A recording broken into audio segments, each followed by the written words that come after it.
Pond Offs Anonymous is brought to you in part by McKelvey Insurance. Let's be honest, insurance sucks until you need it. That's why I fuck with McKelvey Insurance. These folks aren't just slinging quotes like robots. They're actual humans who solve real problems. Whether it's personal or commercial insurance, McKelvey works with over 30 companies to make sure you've got the best coverage at the best price without the bullshit. You're not just a number to them. They build real relationships. So when life changes, or your rates do, they've got your back. They'll shop around again and again to make sure you stay protected without ever overpaying. Call or text 618-623-0080 or hit up McKelveyINS.com. That's McKelvey, McKelveyINS.com. McKelvey Insurance. Quick solutions to real-life insurance problems. Anywhere in Illinois or Missouri.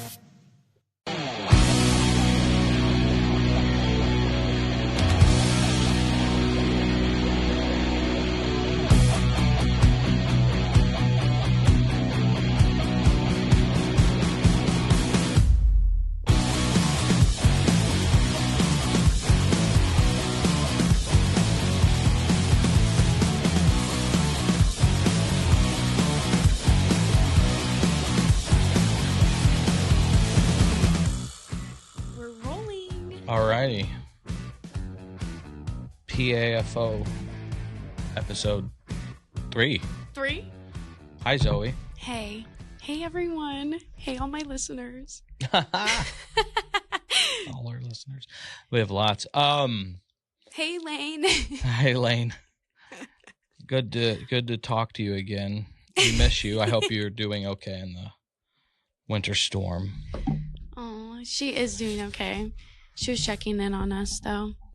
Worried about you? Yeah. I told her, I was like, well, I'm supposed to drive to Illinois tonight. And she said, yikes. Oh. It's like, yeah. Did you tell her Uncle Guido picked you up? No, but I'll let her know. Because I'm sure she'll ask me about it. Cameras are on. Great. Right? Yeah. And you hit the button over there. Yeah, it's red. Means We're I think 1 minute in, officially. Because we are without Jeff today. Jeff, we miss you. Thank you for shoveling. Yeah. Also, that's awesome. I mean, he shoveled his driveway. But still. It's not like he shoveled your driveway. Well, I don't have a driveway. True. So, that's fine. How long did it take you to get your car unburied from the snow? Well, it's mostly still buried. But I went out there earlier when I was letting Kim out, and I got my shovel, and I'm shoveling it off, and I'm breathing heavy. I like the hand motions here. So. Oh my God. Okay, well, it was an egregiously physical task. Sure. I'm anyway, high risk. High risk? My mother said I was high risk to not be out shoveling heavy snow. Oh my God, yeah. Any man over 40. So sorry. It's not a roundness. No. Well, soon you'll get it in your AARP magazine that they'll send you. But thanks. it'll list all the warnings. Yeah, I used to be much less round, but I blame this on Charlie. That just means that every side's your good side. There you go. Thank you. I appreciate that reframe. You're welcome. Have we done the Chris and Zoe show yet? I don't think we have. This is just a C&Z. Oh, C&C. Not to be confused with PNC. Right. Oh, I learn so many new things every time I talk to a male, which might seem counterintuitive to some of you, but it's true. We are a wise gender. No. That made her laugh. Next. Okay. So the snowstorm, it's Monday night. Oh my God. Snow hit Saturday morning, really. Yeah. Friday night it got really cold, I will say. Mm-hmm. Very cold. What were you doing Friday night? Hanging out. Oh. I had really good pizza. And fun. Parked really poorly. So pretty typical Zoe Friday night gig. There wasn't a bank to park in or anything? No. I wish. I'm working on my interrupting. There's a guy that keeps commenting on our YouTube videos that I interrupt a lot. Okay, I was going to bring that up because I know you're like very anti-bully, and I like respect that about you.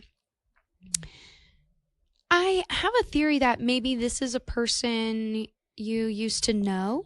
Possibly. I don't know. I mean, who else would listen to us? Right? That's some stranger. Well, I mean, the profile's interesting. If our op is listening. Oh, I interrupted. He's gonna get you. Yeah. He's gonna get you. Do you think he's like Tolly's? I appreciate him listening. Or are we him, he, she, they? There's I don't know. A video of him playing golf, like one reel. Oh. And then that's it. And it shows like his comments on some other videos, and it's mostly just ours, and they're mostly negative. Nice. Yeah, and he did misspell my name, I'm pretty sure. So. Did you correct him? Mm-hmm. In the comments. Sure you did. Yeah, Jeff had to say something nice, I think, from the Pond Offs Anonymous account. And then, yeah, so like kind of professional it up. Yeah. That happened here at IRC when we opened. What happened? Tell me the story. There is I asked Jacob to come on, and Eric's so fucking bashful. It pisses me off because he'd be great.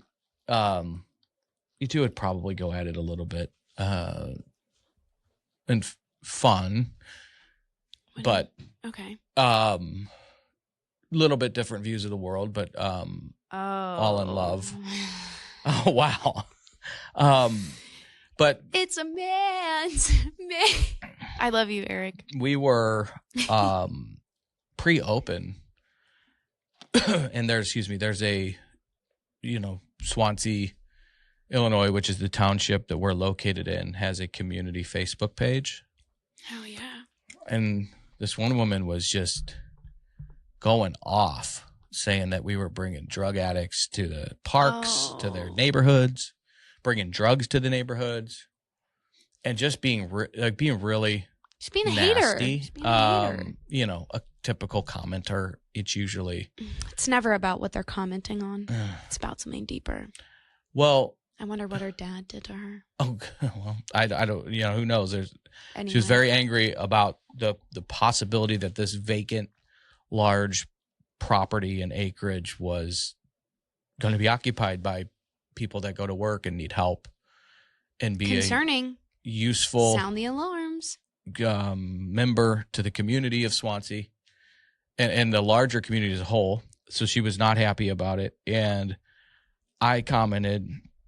I was like, "Ma'am, I can understand your fear, because a lot of this shit's based in fear and misconceptions, whether it's stigma around recovery, drug addicts, stigma around mental health. Yeah. All this shit. You could keep going. You can really keep going in Minnesota. Holy shit. But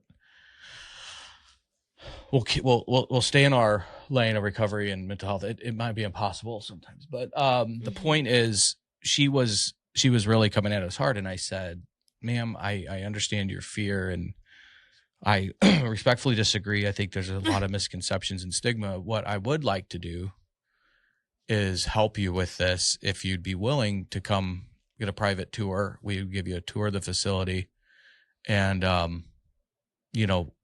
the ownership group is made up of long-term recovery. The people in long-term recovery.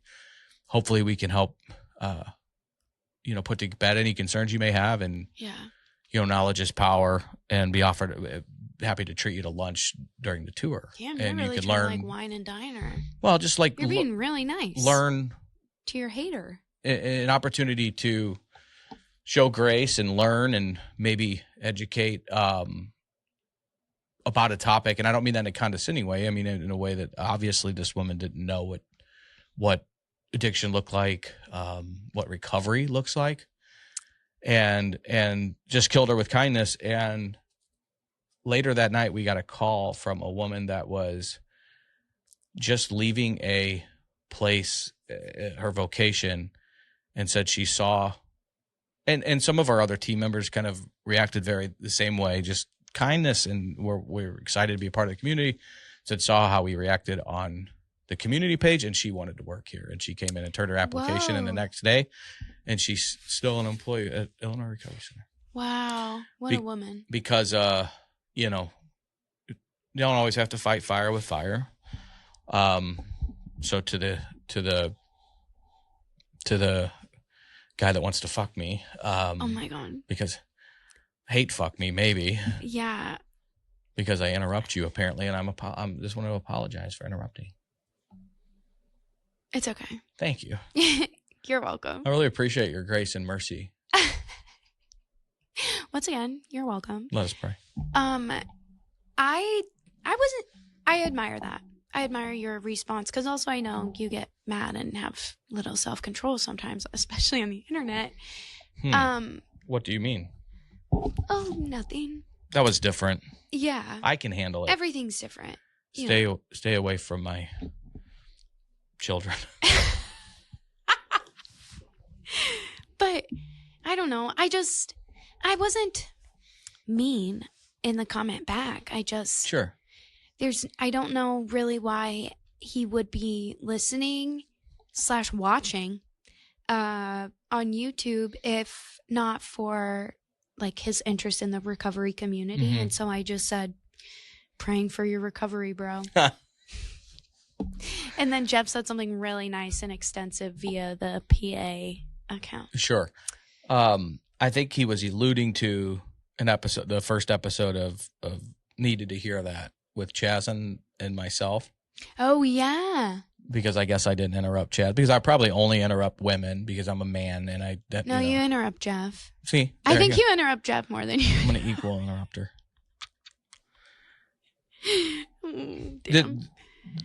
The truth is, I think I get That's exactly what I was going to say. I was like, you just get excited. Right. That's like when I know that someone has ADHD and it just changes the way that I feel about them interrupting. Because it's never like you're talking over me to say something else. It's like, no, yes, I was just going to say. And then I also feel the freedom to do the same thing sometimes. So don't go so hard on Charlie when he interrupts the fuck out of me and Ashley is what you're saying. If that's a question, yeah. Yeah. And the truth is about this Chaz show we're doing, I mean, I want to be the sidekick of all sidekicks on it, you know. Yeah, I get it. I'm a sidekick regularly, right. So. Adorable sidekick. Good to know my supervisor has boots on the ground as well. So, yeah, what I mean, Thank you. You got it. For the reason and the point of this Chaz and Pondoff ordeal, you know, I want the people that find the podcast, his audience, because he's going to reach a lot of people that we probably wouldn't, just doing the recovery stuff for PA and whatever you want to call this shit show that we launched last week. What a horrible show that was. But what? Fun. Sorry. I'm sure it was fine. Well, and you would know if you listened, but if you watched tape. Oh, yeah, I don't. Right. We have games 3 times a week. We don't do prep. You don't have to come to practice. Just watch the tape. Just like a sport. Do you and Jeff review and do we watch or listen to the podcast? Mm-hmm. Yes. I mean, at How least do they turn I do. out? You think they're pretty good? I would love to know your take. Just gave it to you. I would love for you to watch. You don't like self-deprecating. No, I don't think it's beneficial. I think it's ineffective communication. Which is like talking about pet peeves. Fuck, that's my baseline. Self-deprecating. How fat I am. I got to get a table here. Like, this is camera that's on me here. Okay, I want to come up with like a theme song to say it, but like, you know what time it is. 1, 1, 1, 1, 1. 3 put-ups for every put down.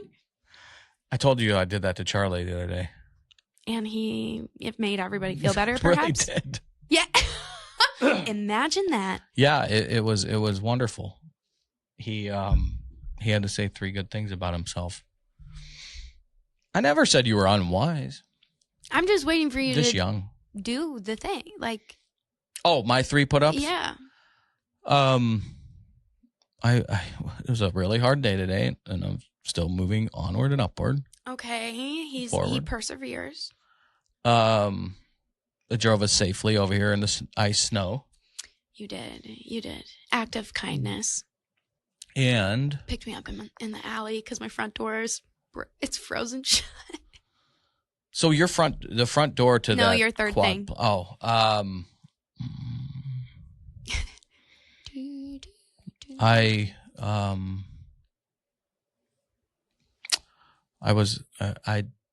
got Ashley's car all ready for her this morning. Hell yeah! In the cold, icy, frozen tundra that is St. Louis, Missouri. Oh, that's amazing. So, yeah. Good? Yeah. All right. Okay. What'd you do this weekend then? So Friday night you went out. Yeah. You had a pizza night, sounds like. Yeah. Good pizza night. Pizza night. And then Saturday, the snow started. Oh, yeah. Were you at the coffee shop? No, I was supposed to work, but in the afternoon. And so, yeah, I got a text around 10. I checked in. I was like, how's it going? And she was like, it is slow as hell. Like, yeah. I'll let you know if it picks up. And then I got my schedule for this week, and I'm supposed to work tomorrow. And she was like, let me know if you can't get out or, whatever. Anyway, so based on my street today, I'll have to let her know. But I was not there on Saturday. I was laid up at the crib, bro. Laid up at the crib? I was like, yeah, I was chilling hard. I think I slept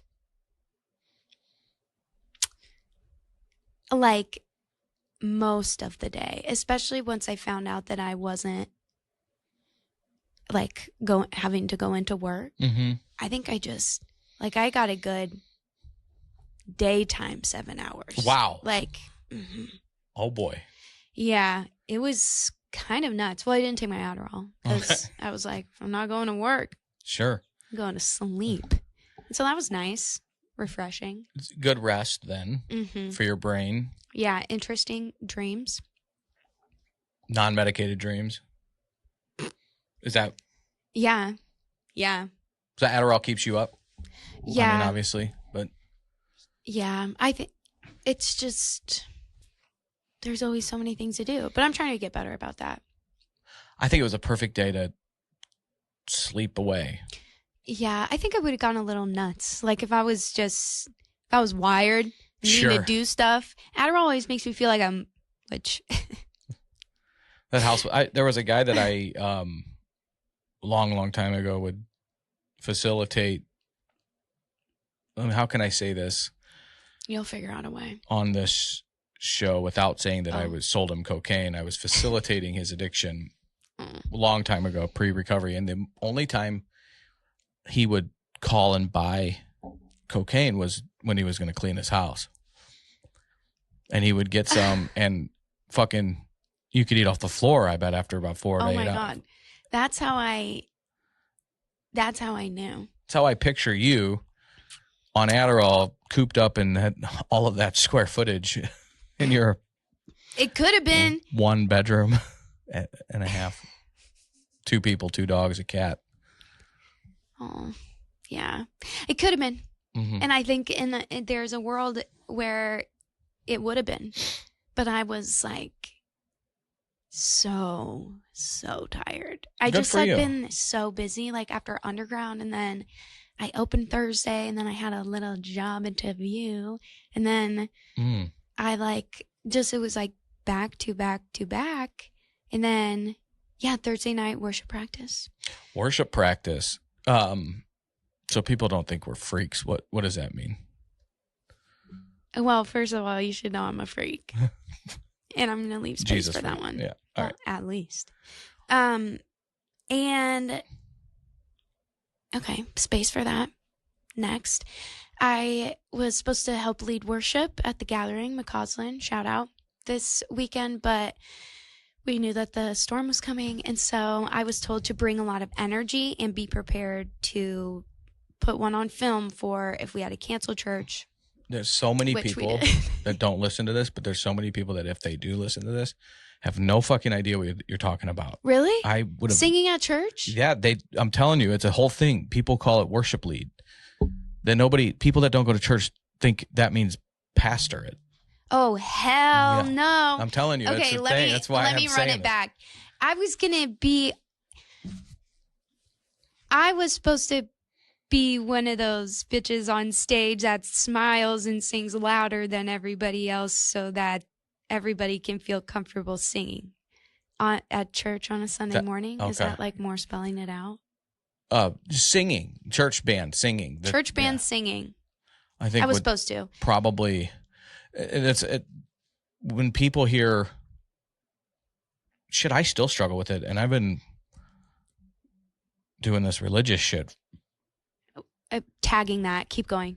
For 11 years and 10 months. And I still hear worship leader, and I think of like, oh, that's the pastor. I don't think that's the person up there with the fucking guitar or the singer. Well, and I think that that's a very valuable perspective because everything is worship. Like, see that? Yeah, right. When we think, when non-churchers, right, that grew up fucking heathen, sinful fucks. Just kidding. Damn. People that didn't go to church, which, we call underground a place of church for people that didn't normally go to church. Oh, yeah. They think worship is the sermon and maybe but it's got like a culty hymn sound to it. Like if I was starting, when we were building underground and where we were talking to other like recovery church leaders, the guy who's going to come on the podcast, he's speaking at Beyond, Ryan from Free, shout out Free in Denver. And now they open Chicago. He's like, go through everything if you were starting a church and ask why. And if and it was really helpful. So like the term like worship, we won't use that. And that makes sense. And there's a couple other ones like sanctuary. We won't use that. Yeah. He calls his that also makes sense. Sanctuary, the Big Room, which is a play off the Big Book. It's the AA book. So so there was a lot. I think they do baptisms they have a literal wagon, and there's a thing for water in it. They call it the wagon. Because there's so much fucking earned stigma out there about this fucking culty Christianity shit.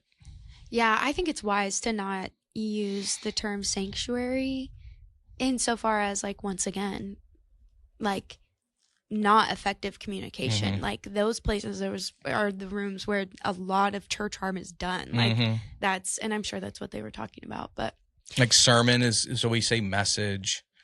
I don't like to use the term preach, but when you say worship practice, you were going to sing practice, like it's like band practice. I mean, basically, right? I struggle with that perspective as well. It seems like two ends of the spectrum. And I don't know if this is how everyone feels or that maybe participates in like church band stuff. I don't resonate with the I was at church band practice. It's like church in that context, arbitrary. Band in that context, sort of understand what's going on. That's it. And it's like, okay, well, what I know about a band is that it's performative, which means church band, okay, performing music. Oh, is that when they sing music about God? So they're performing music about God at church. And that's like when it becomes about the people and not about the Holy Spirit. And that's probably so many little tiny thought clicks. No, share away, man. That's what this is for. But that's, and I don't know if people know that that's what's happening in the brain, but like their brain, the way that we think about things. But that's one of the associations that I don't want to make is like, yeah, we're up here performing like for the congregation. Like, fuck no. Like, that's why I say leading. It's like, yeah, I'm not, and like this, I guess technically a band, but like, it's like a group of volunteers who like have these things and like are coming together to lead another group of people. It's like, we're like getting, like, I don't, maybe like coaches or something like. Because the people in the congregation are a part of the band, technically, right? You want them singing along and shit. It's everybody. Yeah. The point is like raising voices in worship. I think, and like that can look just as much like the Serenity Prayer. Amen. To like this, like white Christian-y Jesus is my boyfriend music. Yeah. That's what Ashley and her best friend Victory call it. Yeah. I can't stand it. It's like the Jesus is my boyfriend. Oh, it's so hard. And so, yeah, which is why I'm passionate about serving in the church in that way, because like I'm not trying to encourage that type of, like, that doesn't feel authentic to me. I think at large, calling it worship leading, even if it's like, oh, that is a weird it's like I can't control what context it's going to be received with, but what I can control is how I'm going to say it. And I just like church band is just so not what it is to me. Now that you talk through it, I don't like that either. But it's so common. Worship makes more absolute sense when you think about it. And so I like how you explained it. Well, yeah. And also like I can't have this conversation with every person. And there are a lot of people who, exactly like you said, are going to hear that and be like, what the fuck? You're doing what? Yeah. Like I'm fucking band like, nerd. Yeah. Or like something. But I think, it's like the gap in any sort of communication and understanding is like the only cure for that is curiosity. And so, and you won't know about the gap until you hit the curiosity, I think. I digress. Be curious, not judgmental. Both. I think it's very human to be judgmental. Well, I think that Ted Lasso saying, right? And then a mutual friend of ours says it a lot on his podcast. Be curious, not judgmental. I think it's absolutely. When you're curious about things, when you're judgmental, I think you're looking down. When you're curious, you're looking up. Okay, well, and I agree with that. Maybe I think less asshole is kind of the way I could say it. Being curious is less of an asshole as being judgmental. No, it's true. I think, I don't know, since that Miley Cyrus song came out in like 2013, only God Wrecking can Ball? judge us. It's hot. Okay. Sorry. But that wasn't the one you were talking about? No, I think We Can't Stop. Like, only God can judge us. Forget the haters, because somebody, Lay the tracks. And so it's like, I feel like that's when the fad of like, no, only God can judge me. Like, and it's like, whoa. Now we're criminalizing like threat assessment. Like my brain will be judging you, and I will not be feeling bad if my brain picks up some weird juju. Like if I'm not down, because I will be judging, and everyone will be, and I don't think it's a bad thing. I think I agree with the curiosity thing. I would reframe as curiosity before categorization, because I think that's where it gets really messy. Maybe doesn't roll off the tongue as well, but there's a book I've been reading and can read 3 pages and think about it for months. So I've been reading it for forever, but it's called I Never Thought of It That Way. And that's like, it goes through kind of like the stages of what happens if communication is ineffective. And that's like one of the biggest innate things about being social beings is we want to be able to be in one category and know what category other things are in. So like for safety, even in social settings, it's like, I don't want to be associated with that guy. And then if I can find some people that also not like that guy, that means I'm definitely in the in group and they're in the out group, which means I don't, it's maybe sucks for them, but I'm good. And like that survival instinct. Anyway, that doesn't happen until we categorize something. So you can judge something as like, whoa, like threat assess, I'm judging. What can I do with that? Perfect. It's about that time. We got a pill to take. What is it? 2 of them? Shit. I don't want to miss on 2 of them. Can we talk about what they are? Yeah, they're not. This is not a sponsored video. But yes. I like when we workshop your diagnoses. I got so many. Dog, I didn't go to a psychiatrist to get all these until... Well, I had good health insurance. Shout out Perry's. And also COVID, because that shit broke me. It's not over yet. Yeah, I have 1 month left. Yeah. Okay, so when I went to the psychiatrist after, I feel like COVID really broke the fuck out of most of us, but Tell me about it. definitely did my brain a number, which was good. So went to a psychiatrist. I got a lot of diagnoses. Main one, well, You don't have to. I'm just fucking with you. You welcome, Oh. open book, whatever I'm you want to screaming. discuss. If you want to get into it, we can. I didn't think you were going to get really like dive into your. well, I took my Adderall today. Sure. So we're good there. What are the next two? okay, so I take Lamictal, which is a mood stabilizer. Amen. Praise Jesus. Yes and amen. Love to name that one. And I take that twice a day. So I need my morning. Ooh, Yeah. yeah. And so I take, it's a bit, the night dose is like larger. So I need to take that. Okay. Carries me through the nighttime and then Mhm. helps me wake up in the morning. And then when I take my morning dose of this or like my daytime dose, it's just to carry me through the like 12 p.m. to like 6 p.m. era because it was wearing off. I was apparently Tough afternoons, huh? which is crazy because I used to be an afternoon person. That was my thing because I definitely am not a morning Right, person. we know and that. I can't be a night person, you know.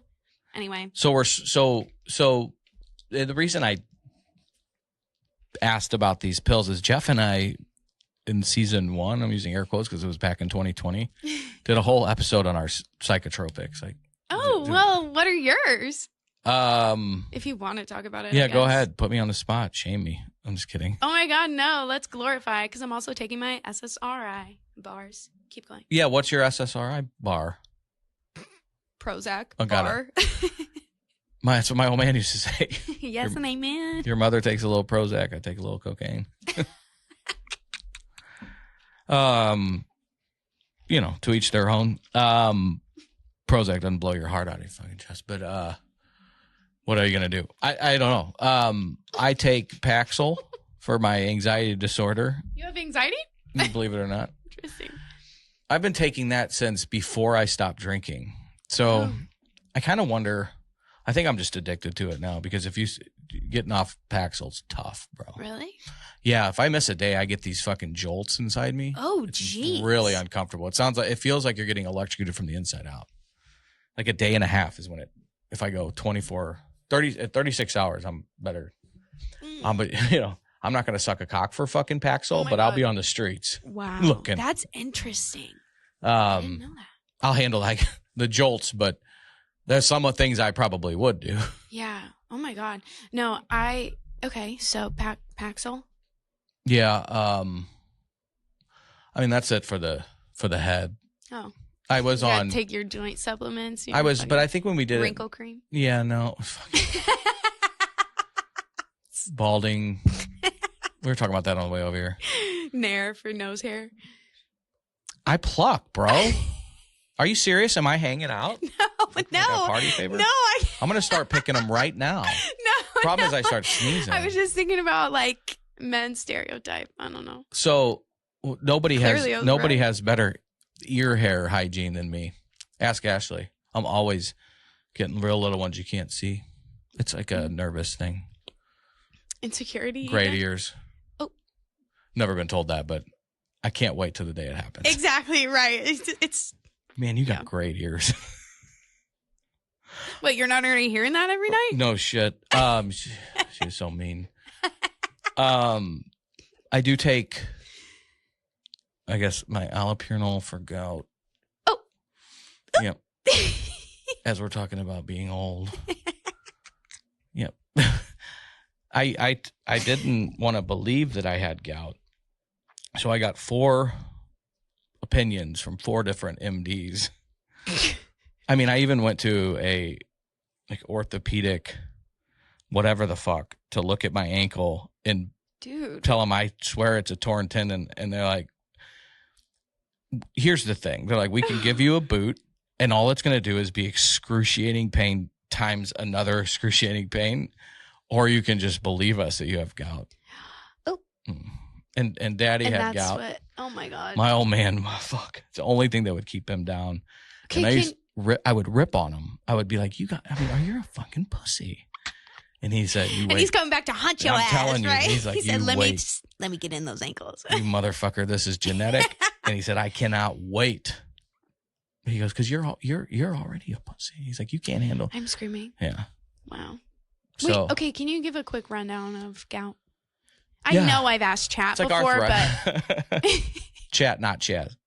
right. It's like arthritis, but it's these crystals in like the ball of. So I get it in like my ankle. People get it in their toes, their knees. I just get it in my. I haven't had a bad flare up. What is it? Oh, this is like crystals in your joints. It's basically arthritis on steroids, and it is the worst fucking pain when you have a real bad flare up. And the only thing that the last time I had one, which was, I think it was during COVID when they started, everybody was door dashing, and I somehow fat fingered the order to San Jose, the Mexican restaurant down the street, and I think we were getting like, I wanted to order a shrimp fajitas, and I must have hit 12 because they brought 12 orders of shrimp fajitas. I mean, the lady kept bringing bags up to our door, and I'm like, what's going on? I went looking at the receipt. So I ate shrimp, and shrimp is really bad for shrimp, steak, red wine, which I don't do anymore, obviously, and whiskey. So, yeah, if you want to eat like a man, you got to do, Whoa, okay. Well. A little allopurinol. I don't know what that is. What is it? It's just a pill. This is fucking wonderful podcast.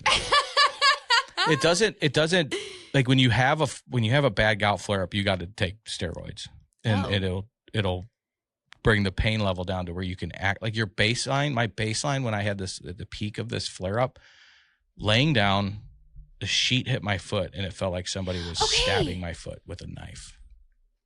So that's the baseline. 30 minutes after 50 milligrams of prednisone, and I could I'd say run a mile, but my fitness ain't running anywhere, but I could walk. Okay, so I know that I've asked Chad about this because that exact maybe we should talk about this later, but. It's fine. Okay, the one where you're like, the sheet like touches your foot and it like literally hurts, like around like your big toe. Mm-hmm. Yeah. Are you having these problems? Yeah. Oh my God. I thought you were going to be like, because Joe Perry, my dad, has. No. Wow. No, interesting. Well, anyway, just horrible foot pain. I got a lacrosse ball to like roll around on my foot like before bed to like break up the like fascia and stuff, and then do like a foot. I don't know. It is really bad. So it's uric acid. You need to get your acid levels checked. I would feel bad for you, but I would think it's the coolest thing that's ever happened to you if you're almost 26-year-old young female with old man gout. It would be you're fucking incredible. 42? 40? 42. You would have been 40 when you had your flare up? 38, 38, 37? Mm-hmm. I'm not that. No, I guess not, but that's wild. Interesting. I think my genetics are really jam-packed. Sure. But, I mean, anyway, moving on. Okay. Yeah, we'll have to get that diagnosed. So you got your meds. We're good. And you explained gout. Do you take any other little supplements to maintain your figure? An acid reflux pill I do take. You're such a 42-year-old man. Ashley got me the calendar pill holder. Yeah. I don't use it. In fact, her old ass does, but I don't. She got it for herself. But, so you have Sunday through Saturday, S to S. Oh, yeah. Monday, Tuesday, Wednesday. Lifesaver, especially with the ADHD that I know that you have. So, yeah, allopurinol. Oh, and then there's a statin for the cholesterol. Cheerios just won't do it anymore. No. God, I do love a bowl of Cheerios. I'm not a cereal junkie, but I do. It's the only cereal I keep, like. Honey Nut or regular? Honey Nut. My mom, we used to just get the plain bare bones, and then we would put our own honey and Splenda on it. Splenda. Tate and Lyle. Fucking Decatur proud. Diabetes. God. Yeah, that Tate and Lyle makes that corn syrup. Really? They make Splenda. No shit. That's why my old man would always use Splenda, because he's one of their biggest customers. Oh my God. Maybe. Wait, so you would put it on...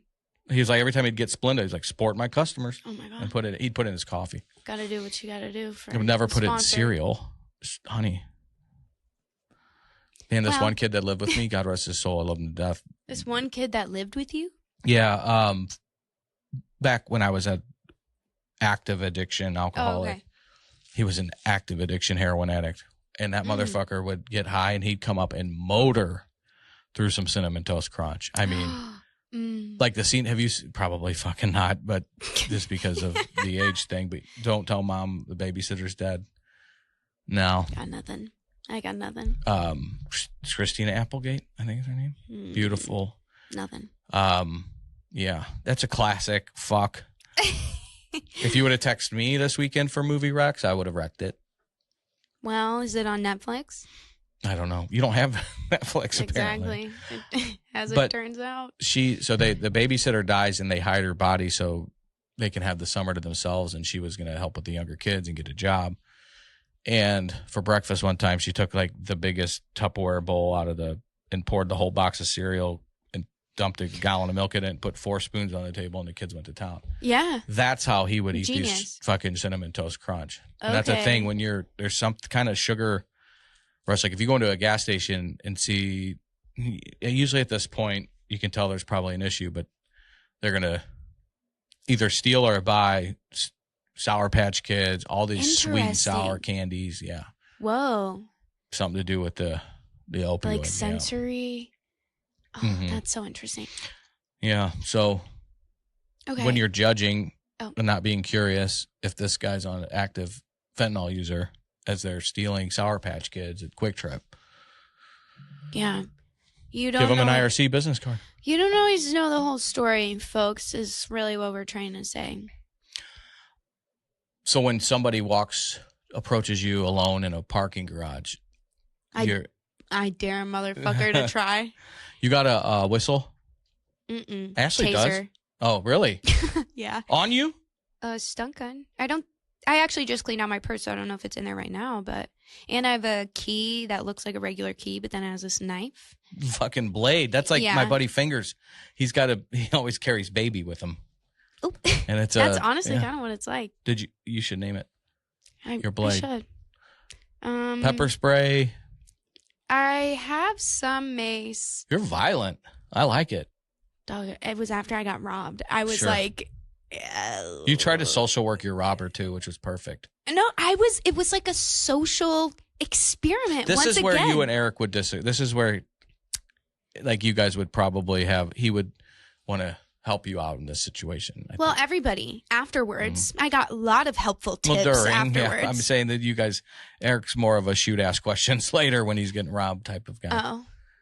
Do you need any services while you're taking my $35? I'm more like, I hope you don't have a fucking gun on you, or if the other person in the car, and so I'm going to just politely decline your offer for big black cock and also the pills, like explicitly offered those 2 things. And he did offered. Yes, that was before I was informed that I really owed him the money. Yeah. That was the second tactic. First one was, I have these pills, like pseudo drug deal. Second tactic was, if he could steal my money and offer me some sort of sex act or highly convince me of maybe something that I apparently already enjoy and don't even know. Interesting. Yeah. Okay. And I said, no, sir, I don't really. And I feel like that's not social working. That's like, I don't want to trigger the situation, and I don't want your whatever. Sure.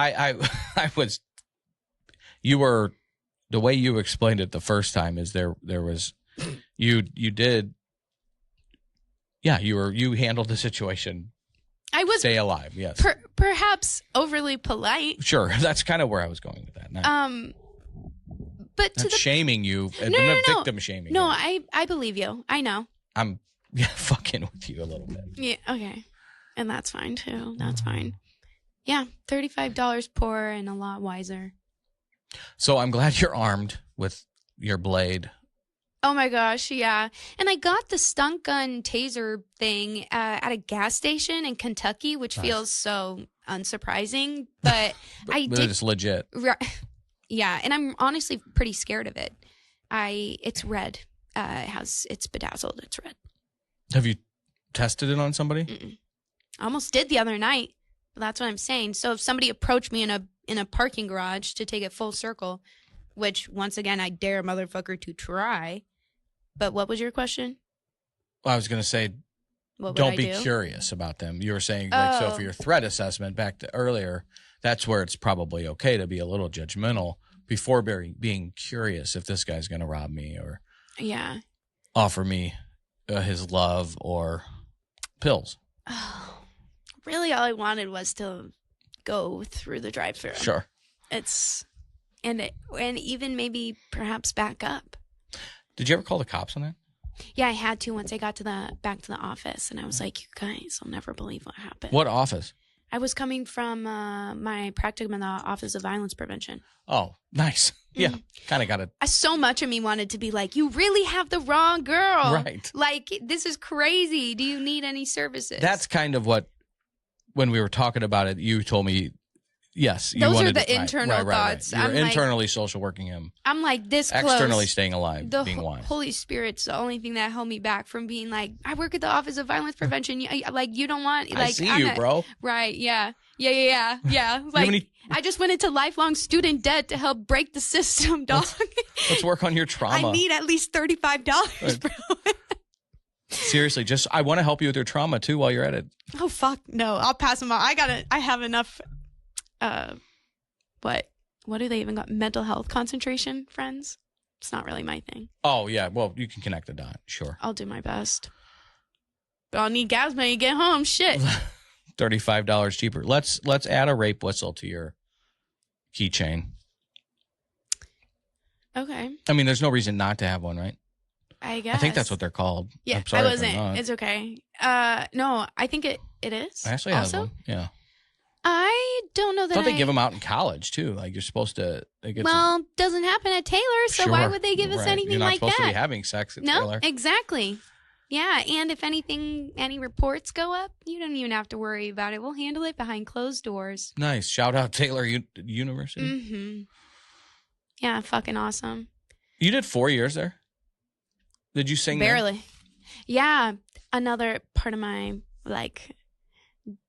Jesus freak, but like, what the fuck is institutionalized religion? Like, what are we even being religious about? Because at this point, it's not the fucking Bible. Like, hello. And so some friends and I started a chapel band, I guess is what you would call it. Not church band. Right, because we didn't do it for church. It was like Taylor had chapel 3 times a week. And it's like pretty much church, I guess, like short message, but there was music. It's like the wow. Whoa. We were not required to go, but it was offered 3 times a week, 10 a.m., and there were no other classes. So I used to go to chapel, but then I ended up leading a band and realizing that like that was the only time I ever left feeling more fulfilled was when like the group of musicians we brought together and the kind of music we chose to do, which was very much in contrast to the Jesus is my boyfriend music. Yeah. It's like they had the whole like church band vibe because different groups would cycle in and out. You know, we would get scheduled weeks in advance. But we just had like we had a 4-string quartet. So like a violin, viola, I think 2 violins, a viola, and a cello. And Viola, that's Victory's daughter's name. She's my little angel. Oh my gosh. She's so beautiful. My best friend, one of them that I will have just the closest person to my heart. His name's Lucas Sorrell. And I'm sure he'll watch this or listen to it at least in some part. And he was our viola player. And then Micah was the lead guitar. And then we just had like a cajon box drum kind of deal. And then that was it in 3-part harmony. And it was like, we're going to sit here and sing some hard songs about what it really looks like to try to be a Christian in today's day and age. And it was just not the preppy woo-ha like moment that I think a lot of people wanted, but needed enough for like us to be scheduled regularly. What led you to Taylor? Oh gosh, this is a good story. Well, basically it was Perry's. It was like, because when I got adopted by them, when I was going into my junior year of high school. Mm-hmm. So it was like, I needed to be like taking these big tests and doing all the things, but I was like not anticipating college. Like I was kind of, I was like, max I'll go to like community college, but I wanted to like go to hair school or like cosmetology school. But then when I moved in with Perry's, they were like, you can do that, but you need a 4-year degree first. And I was like, okay, well, don't really know how you expect me to fucking get in or like pay or whatever. And and so they very much encouraged that. I think that I took the ACT probably 4 times. Oh, yeah? Yeah. Not a good test taker. Nailed the twice. ADHD test, though. Same score both times. Pissed me off. Really? I focused on a different category each time once I found out that schools in... there's 4, I think. Yeah.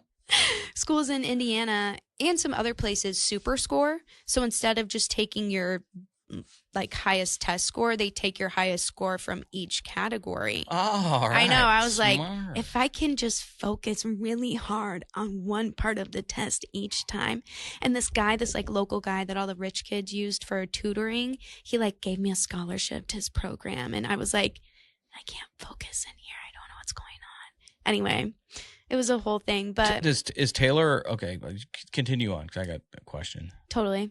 Well, yeah. So I am like on this journey, and then I'm like trying to visit colleges and stuff, just like so far out of my fucking realm. But I'm like, I want to go to a big state school, blah, blah, blah, blah, blah. And then we visited Hannah, oldest Perry, at Taylor, her junior year, for family weekend. And I was like, I could be down. I can get down with this. Like, and then, Scott Olson, shout out. We met with him, and he was supposed to be my advisor. And so we were meeting with him. I was a prospective student, and he's like going through all financial aid stuff. And Joe Perry and I are kind of just like sitting there. Elaine's in there too, but like I'm just very hyper aware of Joe because we were just looking at each other, and I think we both knew that it's like someone needed to tell him that like whatever spiel you're going on right now about like you're a dependent on your parents and this is how you'll fill out forms and blah blah blah, like we were like, somebody has to tell him like that's not how I have to do things, like we need and so I just remember Joe Perry being like, do you want to tell him or do you and I was like yeah.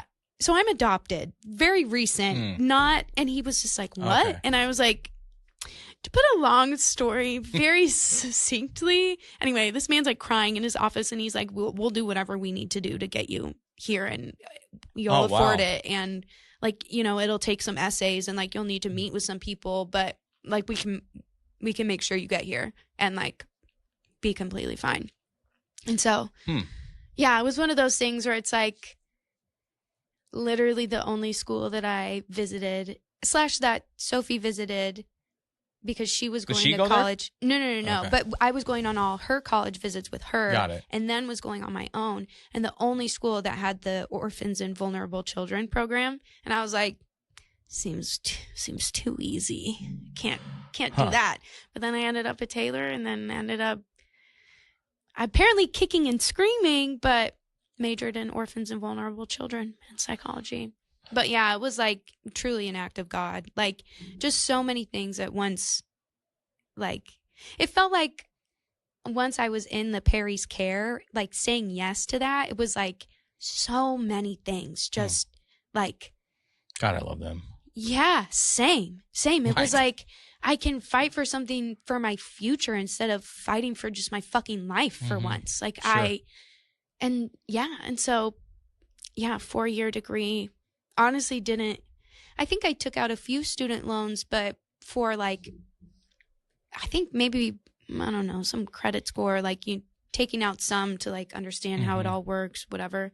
Didn't anticipate going to grad school, let alone at WashU, or else probably would have waited to take out any of those loans. Sure. But yeah. I mean, most of our stories, most of what you've said about Taylor, and maybe it's all tongue in cheek, but we joke around, and it's usually kind of definitely would not have slant. Would not have picked would not But have. there was some good things to come out of it. Yeah. I mean, a lot of good things. And I think also I learned the most important lesson that I wouldn't have learned anywhere else, which is like, you can be polar opposites. You can think somebody is, if you just thought of their opinions, a piece of shit.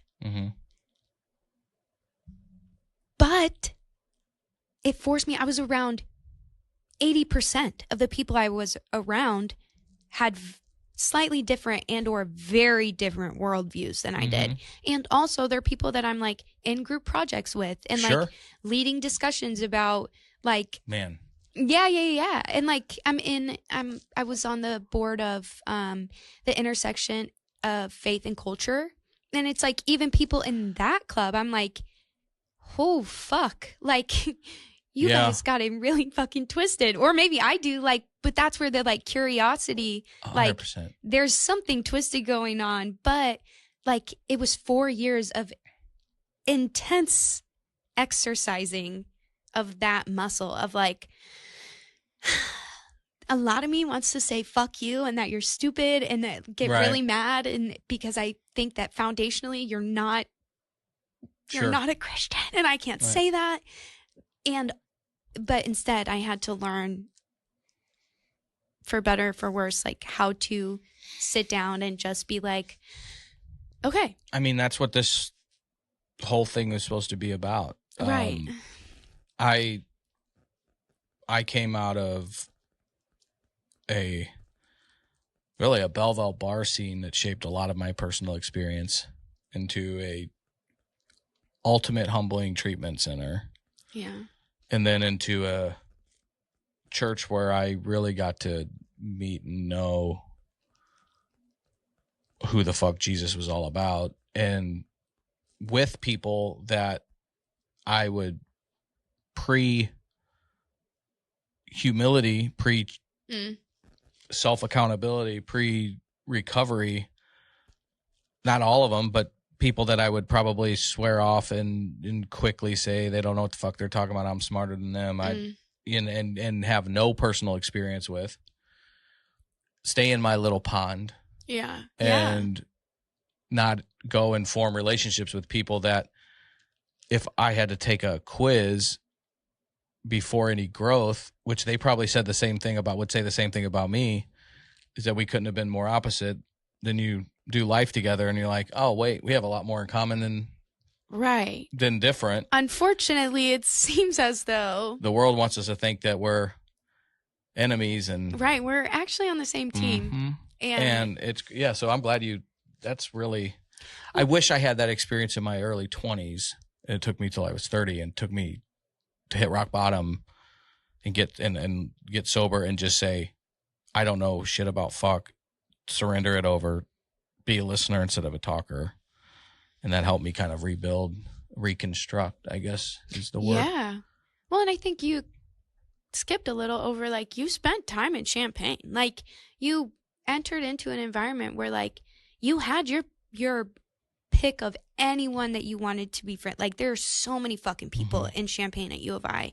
And it's like, that's what I wanted. I was like, I rolled with townies, bro.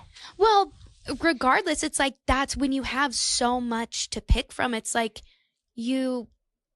that's not a typical early 20s experience, is to, like, figure out how to be friends with people that you don't fucking like, really. Like, it's Taylor's much more of a vacuum, I get what you're saying, than this giant liberal arts school, engineering school, foreign exchange. And Champaign's a big fucking city compared to... Exactly. And it's like, if you don't like what somebody's saying, like, fuck that noise, I'm going to go find my own group. Like, and that's what college is supposed to be about. I think of Taylor, you have to wear, like, the ankle skirts, the plaid skirts. Hell no. Okay, Greenville, though, I've heard some crazy fucking stories about. Like, Taylor is the most... It's crazy because Taylor really is probably the least conservative Christian school by far in the Midwest. Like, really? It's a liberal arts college. And, like, chapels aren't mandatory. Like, the res life really is like pretty progressive, stuff like that. And so, but they still have like a no sex doctrine. well, and like we talked about, like it's the LTC. They have to make people sign it. But then I say that. What's that mean again? Life together covenant. And so it's like your community, your commitment to your community, like, and right. Yeah. And it's really like your commitment to like pay your tuition because like the donors paid for these things, and so you adhere to what they want and blah blah blah. But it's the principle of it is like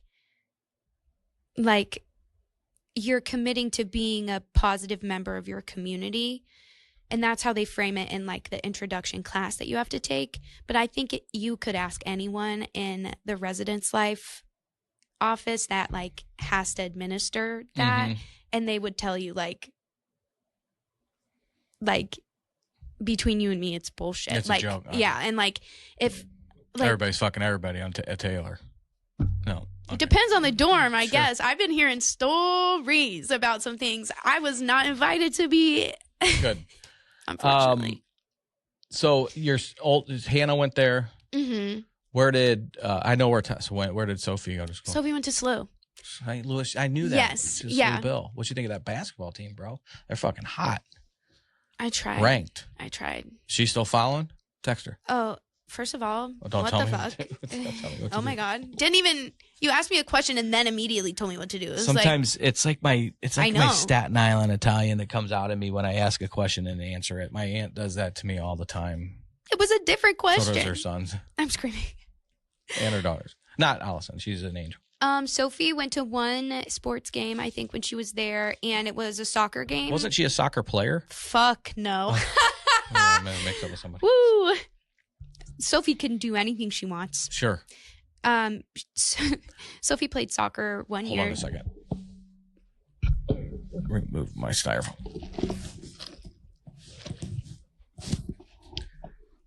Okay. Are we safe? Yeah.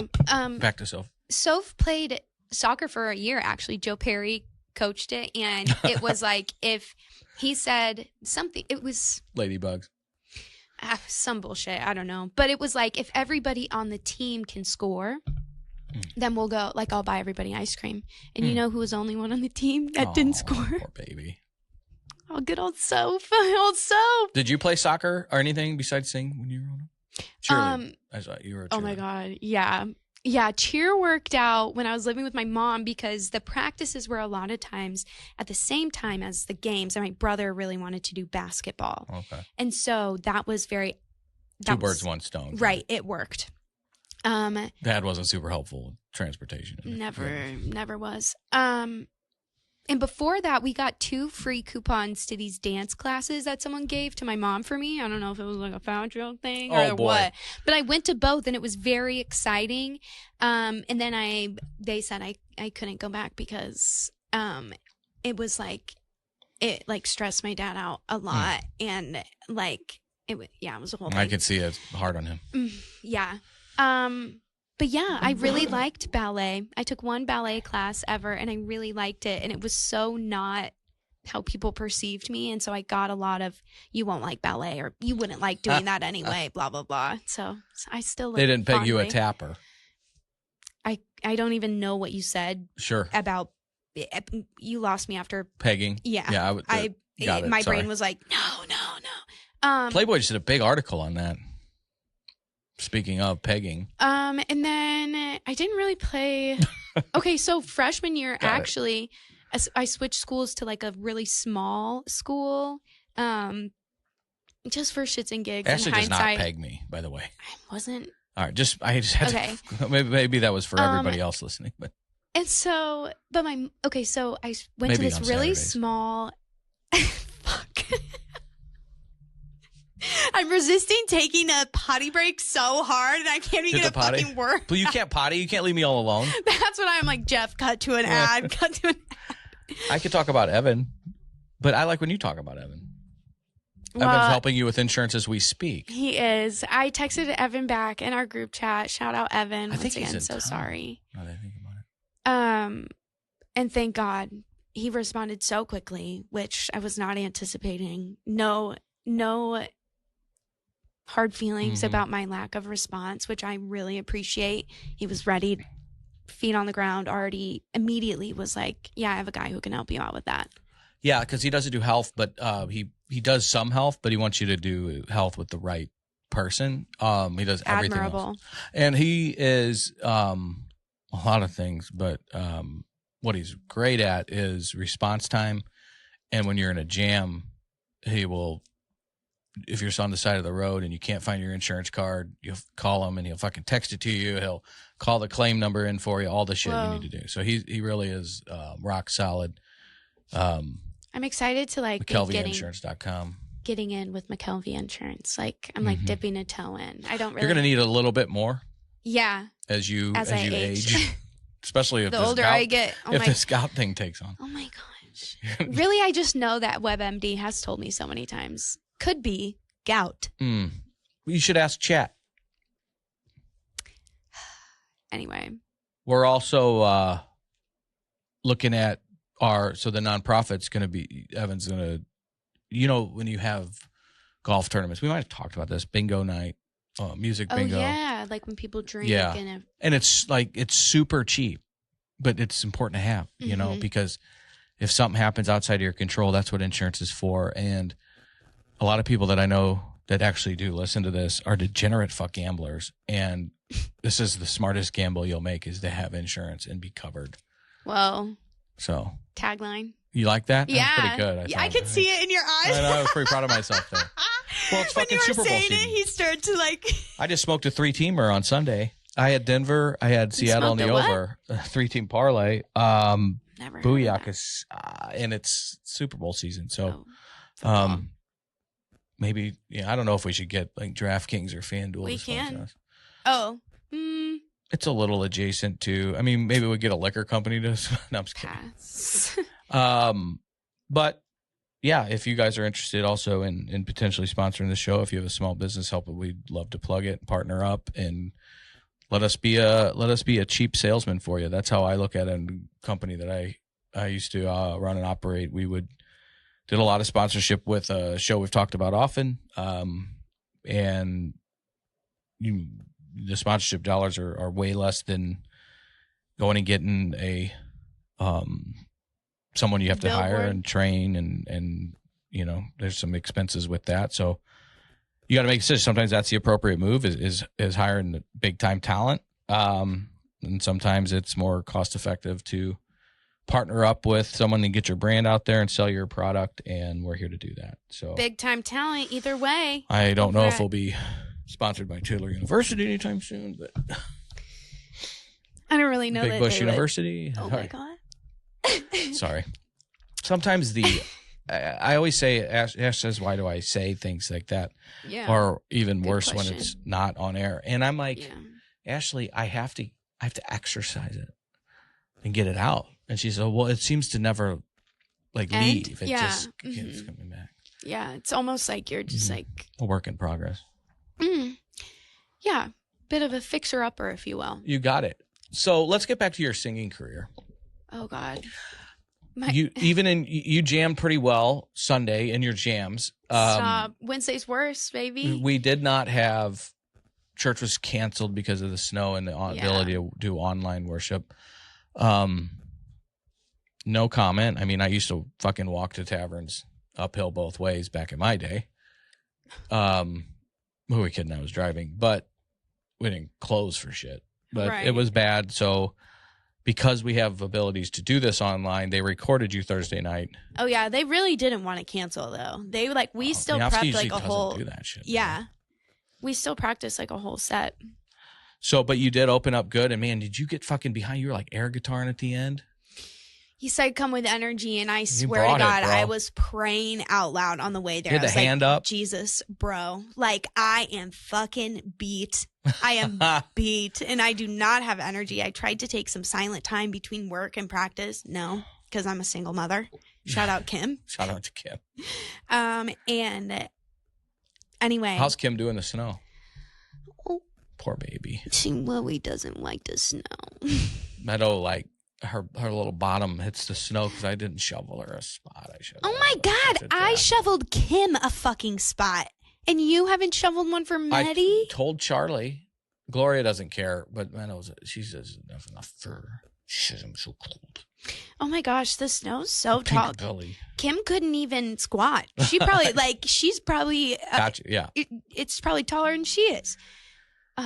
Yeah, I shoveled her a little spot. I'm gonna get a call from fucking Stray Rescue after this, wanting to save my dog from my she's fine.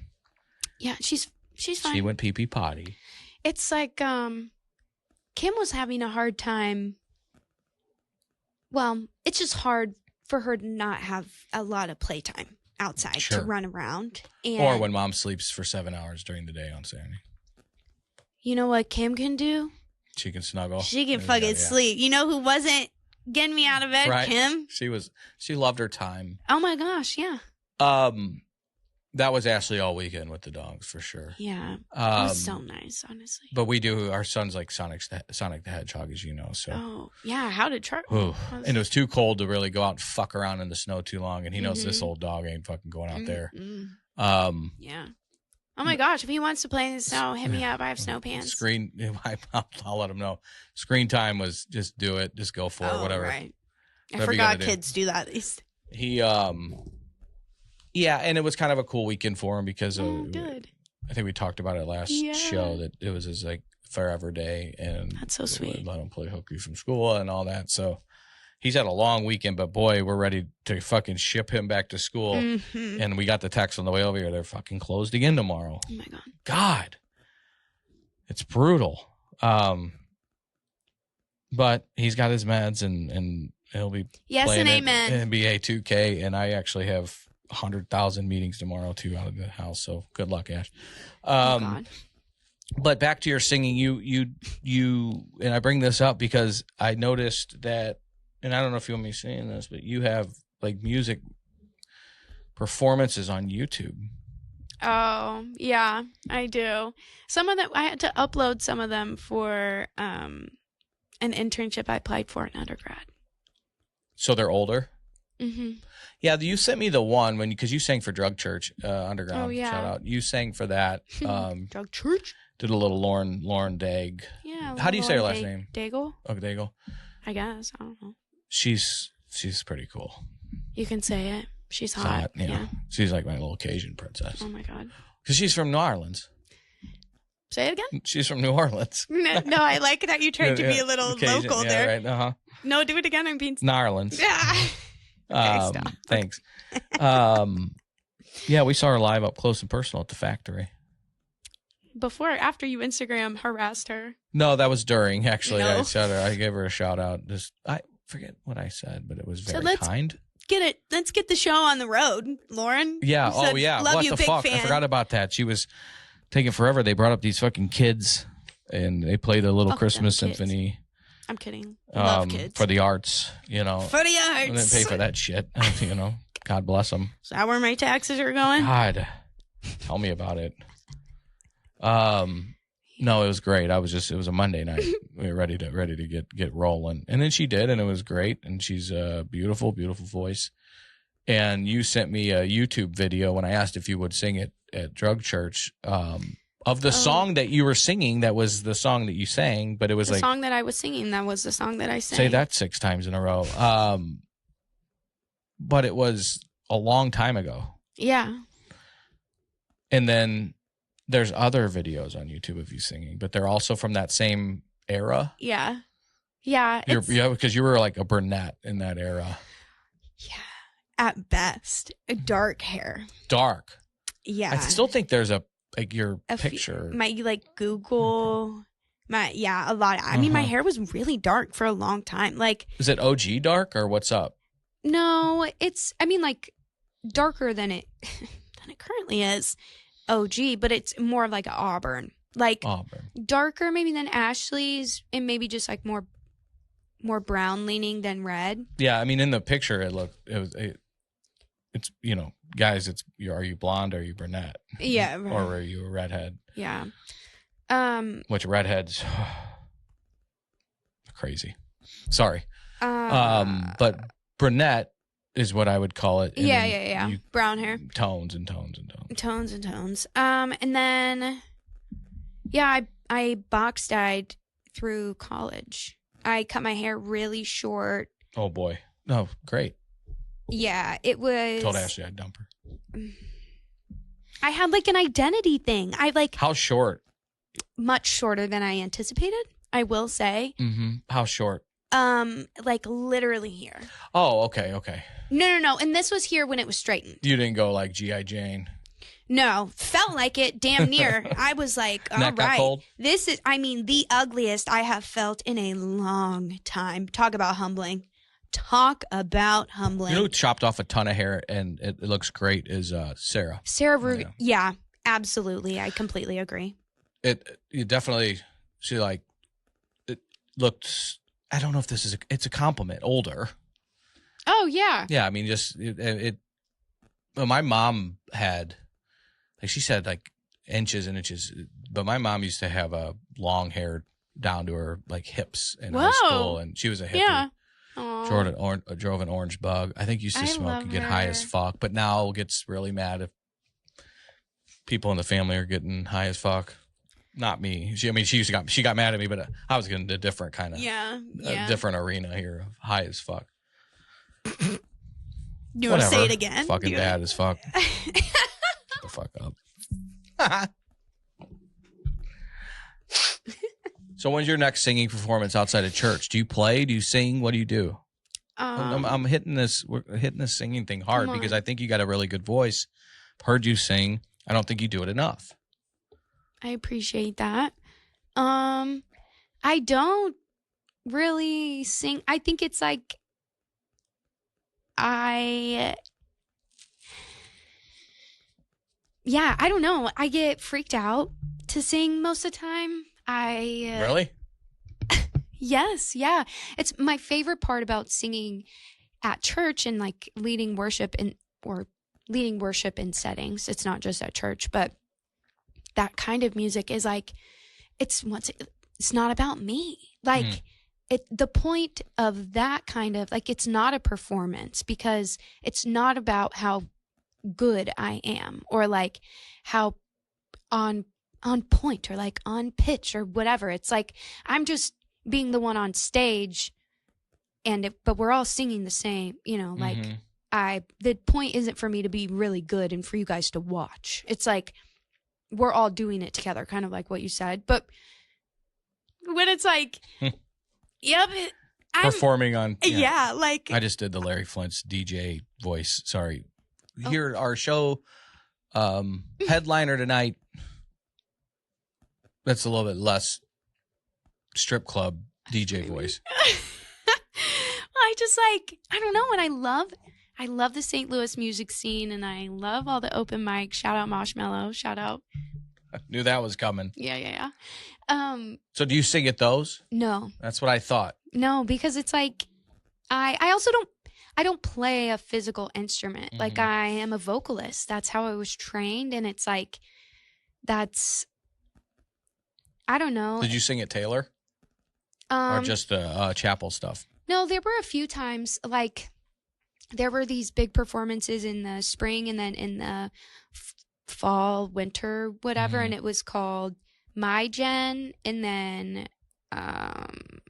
Nostalgia Night, like per each one. And then there were like specific eras of songs we were supposed to do. But then anybody could try out. And so I was always like in little groups of those, like trying out. Like I did, there's a five-part rendition of Traitor by Olivia Rodrigo out there. I was the only one that could hit one of the notes in the chorus. I will say. But I still, even though I was the only one that could hit the note that was supposed to be like loudest for Is she longest. talented? Who? This Olivia Rodrigo? Yes. Oh my God, you don't know some fucking O-Rod? She is. But you haven't listened to that music? I've seen some videos and I'm wondering, that's what I'm seriously asking. Not She's so good. Just because some of these girls make it doesn't mean they're uber talented singers. Of the real ones. Right, that's why I'm asking. No, she's so good because she's no Tay-Tay. I'm a Tay-Tay guy. Better. No. I think Tay-Tay's. vocally. Love story. Taylor's. Me and Screechy just sing to each other. Okay, there's All fucked nostalgia that you don't have with O-Rod yet, but like when Driver's License came out, for any tween in that era, like that is going to be the Taylor Swift albums of like are the like holy shit. Yeah, she's so good. You know who I was fucking so hot for? Who? Nora Jones. Oh my God! You know who loves Nora Jones? Who? Elaine. Oh my God, I love her. See what I mean? That's funny. I was going to say, certainly not like anybody in your friend group. Nora Jones. No, it's Elaine. She loves. Oh, her voice is fucking hot. She's hot. Everything about her is hot. Hot. Damn. Heard it here first. Man, I wonder what she's up to. Yeah. Speaking of. To Google her. Where's Chaz? Oh, good question. We're recording tonight. I've been watching my phone. Okay. I can text him. So let me ask you this. Do you write music? Fuck no. So okay. I don't understand how people do that. I know how to engage my diaphragm and align my posture and use my mask while still lifting my palate to create the perfect mixed tone. Nice. Very nice. I don't play the guitar. I don't play drums. I guess you need to do that stuff to be a music writer. You have to actually be like would you call it a musician as opposed to a vocalist? I don't even fucking know. Like, I think there are a lot of people that I can write rap, motherfucker. That's what it's poetry. Amen. I think it's like. Tell me about Tupac. You know what? No, I have his memoir. Fucking love him, and a lot of people I know that grew up loving Tupac and hip hop are kissing rings right now. I don't get it. I'm not even trying to talk Tupac unless we're talking Asada first. I need to know so you don't write music. I'm trying to get you some gigs here. Oh my God.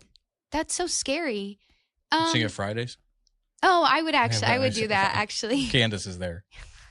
Candace loves you. I love She doesn't remember meeting you, but she fucking loves you.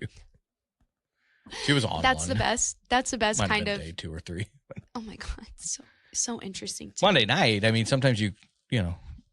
I don't get that culture at all. I'm literally so wiped out. I can't stay up. Text me when you're here. I'm texting Chaz, sorry. Okay. And reading it out loud. Yeah, that's fine. Whatever you got to do. So you don't sing it like the open mic nights or anything like that? No, I'm working on it. I really wanted to do it before I tried, or I really wanted to do it before I turned 26. It was on my bucket list. What was? To sing at one of the open mics. You got about a month, or about 2 weeks. I know. It's not looking so great. But I just... Man, I feel bad for... You feel bad? Well, I'm just thinking about your birthday being on Valentine's Day. Oh, I'm not feeling bad for you. I'm feeling bad for the guy that has to put up with that shit for a little bit. It sounds mean, but how do you handle it? Handle what? I mean, you've been in a relationship before. Barela.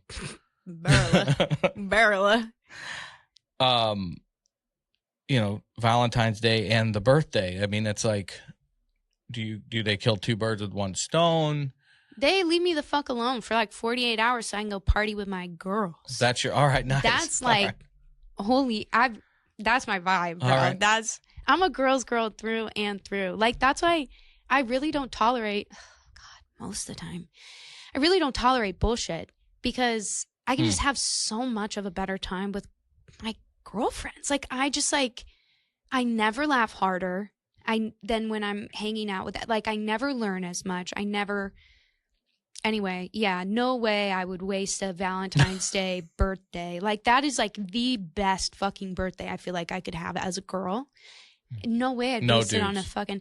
I on my 6th grade birthday party, my mom and we didn't live in a big house, but my mom and I invited 60 girls to this birthday party. We had a DJ downstairs in the preschool. It was fucking bumping. Yeah, 70 people showed up. But it was so fun. But the whole night, my outfit was it was leggings, but then this white shirt that said "No boyfriend, no problem," and it had the mail that's on the bathroom sign with a red circle and a line through it. It's just always been my vibe. Don't fuck with me. That's a prophetic shirt for you. Yeah, literally. like we were talking about in the car on the way here. Like I've never had that. Speaking of Taylor, also, I remember the first time somebody said, like, I'm just dealing with what? You wouldn't tell me the Taylor song that you were obsessed with. Oh my God. That makes you think you're toxic. I miss screaming and fighting and kissing in the rain. It's 2 a.m. and I'm cursing your... You should listen. Do you want me to read the lyrics a little? I've probably heard it in my infatuation with her. So are you a fan of Tay Tay? Yeah. Apparently. I mean, you're you just... Yeah, I mean, like, it's ingrained in me. Like, yeah. I also think that she's...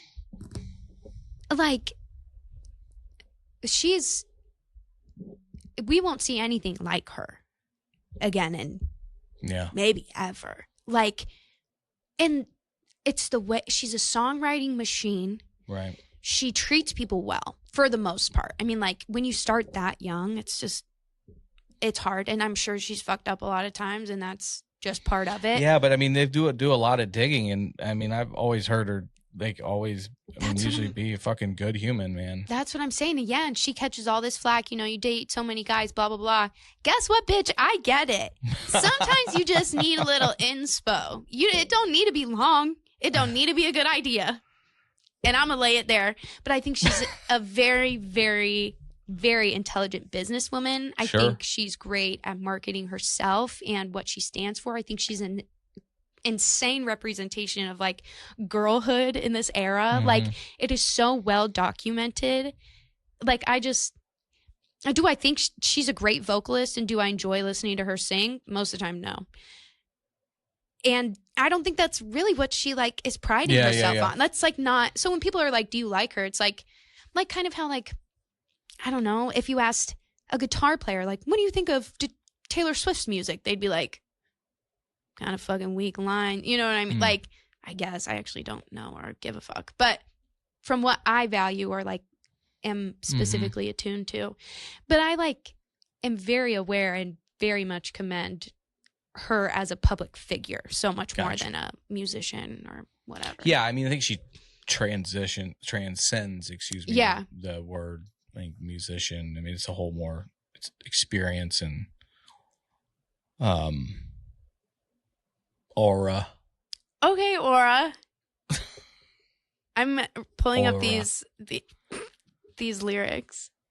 Pull them up, and we'll close out with a little Tay Tay, and then I'll read it dramatically. Land the plane. You're not gonna sing it for us? Fuck no. Okay. I was gonna take. Oh, this is incredible. I feel like I should. We are videotaping it. Okay.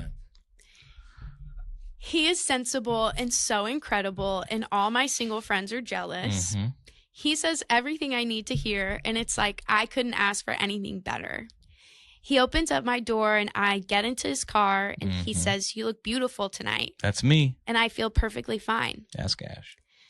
But I miss screaming and fighting and kissing in the rain, and it's 2 a.m. and I'm cursing your name. So in love that you act insane, and that's the way I loved you. Breaking down and coming undone, it's a roller coaster kind of rush, and I never knew I could feel that much, and that's the way I loved you. That's how I wreck those bitches. Oh my God.